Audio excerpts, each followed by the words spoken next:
ಸನ್ಮಾನ್ಯ ಪಾರ್ಟಿಯ ಕಾರ್ಯಕರ್ತರು ಹಾಗೂ ಜೆಡಿಎಸ್ಸಿನ ಕಾರ್ಯಕರ್ತರಿಗೂ ಸಹ ತಮ್ಮೆಲ್ಲ ವೇದಕ್ಕೆ ಬಲೋ ಭಾರತ್ ಮಾತಾಕ್ಕೆ ಮತ್ತೊಮ್ಮೆ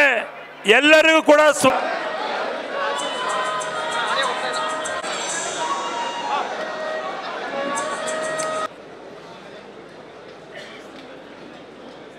माता की भारत माता राजधानी ಮೈಸೂರು ಮಹಾರಾಜರ ಅರಮನೆ ಇರ್ತಕ್ಕಂಥ ಸನ್ನಿಧಿ ಇವತ್ತು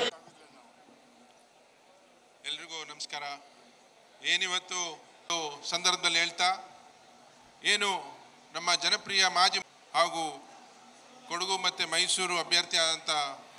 ಯದುವೀರ್ ಮಹಾರಾಜರವರೇ ಹಾಗೂ ಚಾಮರಾಜನಗರ